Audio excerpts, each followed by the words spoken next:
Number প্লেটবিহীন চুরি হওয়া একটি মোটরসাইকেল পাচার করতে গিয়ে পুলিশের জালে 2 অভিযুক্ত।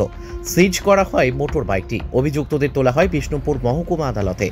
জানা যায়, গতকাল রাতে বিষ্ণুপুর শহরের কাটানধার সংলগ্ন এলাকায় শেখ আব্বাস উদ্দিন, যার বাড়ি বিষ্ণুপুর থানার বেলিয়ারা গ্রামে, এবং হালিম শেখ, যার বাড়ি পাত্রসাহের থানার জামশোলা গ্রামে, 2 যুবক নাম্বার প্লেটবিহীন একটি মোটর বাইক করে যাচ্ছিল। বিষ্ণুপুর থানার পুলিশের নজরে আসতেই তাদেরকে জিজ্ঞাসাবাদ করলে তারা সদুত্তর দিতে পারেনি। এরপরেই ওই 2 যুবককে গ্রেপ্তার করে বিষ্ণুপুর থানার পুলিশ। সিজ করা হয় মোটর বাইকটিও। তাদের কাছ থেকে উদ্ধার হয় বেশ কিছু ডকুমেন্টস। এরপর বিষ্ণুপুর থানার পুলিশ ওই 2 যুবকের বিরুদ্ধে নির্দিষ্ট ধারায় মামলা রুজু করে একটি কেস স্টার্ট করে। আজ অভিযুক্ত 2 যুবককে বিষ্ণুপুর মহকুমা আদালতে তোলা হয় বিষ্ণুপুর থানা পুলিশের পক্ষ থেকে। মহামান্য আদালতের কাছে জেল হেফাজতের আবেদন জানালে পুলিশের পক্ষ থেকে এই ঘটনা তদন্ত প্রক্রিয়া আরও সক্রিয় করার জন্য।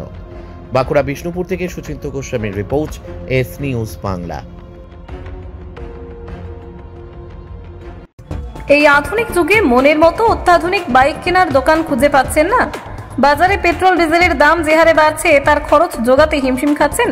আর ঠিক এই সময় এই সমস্যা থেকে মুক্তি পেতে আপনাদের কাছে বিপুল 2 হুইলার ব্যাটারি চালিত গাড়ির সম্ভার নিয়ে চলে এসেছে খুশি ই-ভেহিকল। এখানে পেয়ে যাবেন বিভিন্ন কোম্পানি 2 হুইলার ব্যাটারি চালিত গাড়ি। রয়েছে সহজ ইএমআই এর ব্যবস্থা এবং সার্ভিসিং এর সুব্যবস্থা আছে। আমাদের ঠিকানা খুশি ই-ভেহিকল, স্টেশন রোড, কালী মেলার কাছে। মোবাইল নাম্বার 8617747806 অথবা 6295895065 এই নম্বরে।